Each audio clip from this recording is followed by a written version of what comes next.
ముఖ్యంగా ఈ సినిమాను ప్రమోట్ చేయడం కోసం నేను ఈరోజు ఈవినింగ్ అడిగా నవీన్ గారిని, సార్ ఎవరు లేరు సార్ గెస్ట్లు, మేము తప్ప కొంచెం మాకు సపోర్ట్ ఇవ్వండి సార్ అంటే, సార్ భలే చెప్పారు వచ్చేస్తున్నానని చెప్పి ఇమ్మీడియట్గా వచ్చారు. Thank you so much sir. ఇంకా ఈ సినిమా గురించి చెప్పాలంటే సారంగ దర్యా పండు దీనికోసం చాలా కష్టపడ్డాడు. నేను ఇంతకుముందు సినిమాకి ప్రొడక్షన్ చేశా తగ్గేదేలే అని, నవీన్ గారి హీరో. ఆ సినిమాకి డైరెక్షన్ డిపార్ట్మెంట్లో పండు, ప్రొడక్షన్ డిపార్ట్మెంట్లో మన మహేష్ చేశారు.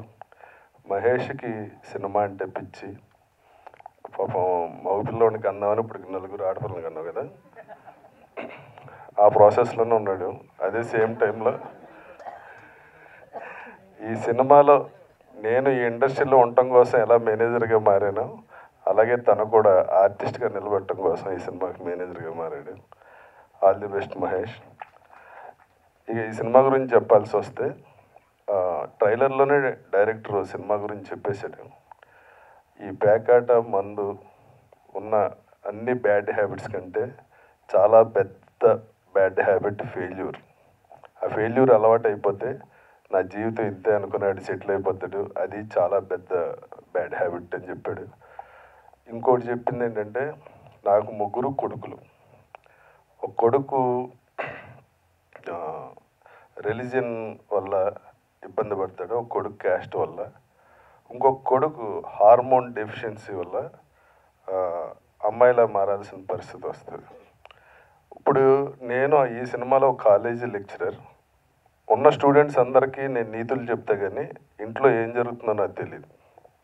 వీళ్ళు ఫెయిల్ అయ్యి వీళ్ళ జీవితాలు నాశనం అయిపోయాక తెలుస్తుంది నాకు చాలా లేట్గా. దానికి కారణం ఏంటంటే, డైరెక్టర్ లెంగ్త్ ఎక్కువ చూపించలేదు కానీ ఇప్పుడున్న మిడిల్ క్లాస్ ఫ్యామిలీస్లో ఏంటంటే అండి, ఇదివరకు ఒకే చోట కూర్చుని అందరూ భోజనం చేయటం, ఒకళ్ళ కష్టం ఏదన్నా ఉంటే ప్రాబ్లం ఉంటే పేరెంట్స్కి చెప్పుకోవటం, ఇవన్నీ ఉన్నాయి. ఇప్పుడు హాల్లో టీవీ ఉన్నా కానీ పేరెంట్స్ కానీ పిల్లలు కానీ యూట్యూబ్ చూసుకుంటూ ఉంటారు. ఇది ఇప్పుడు మా మేకప్ మ్యాన్ కూడా యూట్యూబ్ చూస్తున్నాడు అక్కడ. ఇది అంత అలవాటు అయిపోయింది. దానివల్ల ఏంటంటే పర్సనల్ రిలేషన్ అన్నది టోటల్గా మిస్ అయిపోతుంది. ఇప్పుడున్న యూత్ ఆ యూట్యూబ్లో వచ్చినాయే నిజాలు అనుకుని, అక్కడ వచ్చినాయే ఇది అనుకుని, వచ్చిన ప్రాబ్లము ఇంట్లో పేరెంట్స్కి చెప్పలేని పరిస్థితి, వాళ్ళు చెప్పాలనుకున్నా విని ఓపిక లేని పేరెంట్స్, ఇలా అయిపోయిందండి మిడిల్ క్లాస్ జీవితం. ఇప్పుడు ప్రాబ్లం వచ్చాక చేయటం కన్నా నా ప్రాబ్లం ఇదని చెప్పినప్పుడు ఫాదర్ దాన్ని అర్థం చేసుకుంటే ప్రాబ్లం లేకుండా ఉంటుంది. ఇది కొన్ని సూసైడ్కి దారి తీయచ్చు. వాళ్ళు డ్రగ్స్కి అలవాటు పడి, లేకపోతే మందుకు అలవాటు పడి, ఇంకో బ్యాడ్ హ్యాబిట్ ప్యాకెట్కి అలవాటు పడి, ఇంట్లో ఏం తెలీదు, ఆడే రాత్రి 2ంటికి వచ్చినా పట్టించుకోని పరిస్థితి ఉంది ఈ రోజుల్లో. సో ఇదంతా అవ్వాలంటే అంటే ఫెయిల్యూర్ దగ్గర నుంచి దాటి వెళ్తే, ఇప్పుడు తన క్యారెక్టర్ ఉంది యశస్వినిది, ఒక అబ్బాయి అమ్మాయిగా మారి పేరెంట్స్ ఆ పెయిన్ తీసుకుని తను సపోర్ట్ చేస్తే తను మిస్ ఇండియాగా లాస్ట్లో క్లైమాక్స్లో మిస్ ఇండియా అవుతుంది.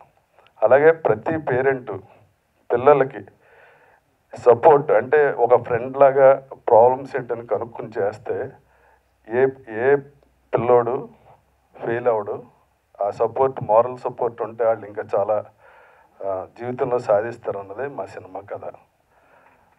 సో ఇటువంటి మంచి సినిమాలు, డిఫరెంట్ కంటెంట్ ఉన్న సినిమా. ఫస్ట్ ప్రొడ్యూసర్ గారు నన్ను అడిగినప్పుడు, సార్ నన్ను అంత మెయిన్ క్యారెక్టర్ ఇస్తున్నారు, ఏ ఉద్దేశం అంటే, సార్ నేను బలగం సినిమా చూసా, కంటెంట్ బాగుంది, సినిమా ఆడింది, మంద కూడా చాలా డిఫరెంట్ కంటెంట్, ఏదో ఒక సమాజానికి ఒకటి చెప్దాం అనుకుంటున్నాం, అది ఎంటర్టైన్మెంట్ వేలో సరదాగానే ఉంటుంది. ఆ కంటెంట్ డిఫరెంట్గా ఉంటే ఆటోమేటిక్గా ప్రేక్షకులు కూడా యాక్సెప్ట్ చేస్తారు, సార్ ప్లీజ్ చేయండి అంటే చేశా. అలాగే డైరెక్టర్ పండు ఇక్కడ ఉన్న వాళ్ళు అందరినీ టార్చర్ పెట్టాడు. ముఖ్యంగా మ్యూజిక్ డైరెక్టర్లు, లిరిసిస్టులకి తెలుస్తుంది ఎంత టార్చర్ పెట్టాడు. అలాగే మా ఆర్టిస్టులకు కూడా అంటే ఒక రకంగా సాటిస్ఫై అవ్వడం, ఇంకా ఏదో తెప్పిద్దామని ట్రై చేస్తుంటాడు. ఒక పెద్ద డైరెక్టర్కి ఉండాల్సిన లక్షణాలు అయ్యి. సార్ ఏంటి సార్ డైరెక్టర్ దొబ్బేస్తున్నాడు అంటే మా ప్రొడ్యూసర్, సార్ చేయండి సార్ చెప్పినట్టు బాగా వస్తుంది, తను బాగా చేస్తాడు sir. Sir call sheet time అయిపోతుంది, లేదు సార్ పర్లేదు సార్ 9 అయినా ఇంకో హాఫ్ కాల్ షీట్ పడుతుంది ఆయన చెప్పి చేసి బాగుంటుంది సార్, పండు బాగా తీస్తాడు సార్. ఇదే బిగినింగ్ నుంచి వాళ్ళ దాకా పండుని గారం చేసి ఆయన్ని చెడగొట్టేసారు మా ప్రొడ్యూసర్. అంతా హ్యాపీగా ఓ ఫ్యామిలీలా జరిగింది సినిమాకి కూడా మాకు ఫ్యామిలీలాగే బాండింగ్ ఉంది. మీరందరూ ఈ సినిమా చూసి సంతోషిస్తారని, ఆనందిస్తారు, ఎంటర్టైన్ అవుతారు అనుకుంటున్నా. అలాగే తెలంగాణ గవర్నమెంట్ నో డ్రగ్స్ అనే ఒక ఉద్యమం చేస్తుంది. ప్లీజ్ ఎక్కడైనా ఎవరికైనా ఆ విషయం తెలిస్తే కంప్లైంట్ ఇవ్వండి. ఎందుకంటే ఇది మన పిల్లల భవిష్యత్తు, మన తరాల భవిష్యత్తు. స్కూల్లో మరీ చిన్నపిల్లలకి చాక్లెట్లు ఇచ్చేస్తున్నారని తెలిసి నేను చాలా బాధపడ్డా. 7th క్లాస్ అమ్మాయి ప్రెగ్నెంట్ అయిందని తెలిసిన రోజుని ఆ రోజు భోజనం కూడా చేయలేను నేను. Please no drugs.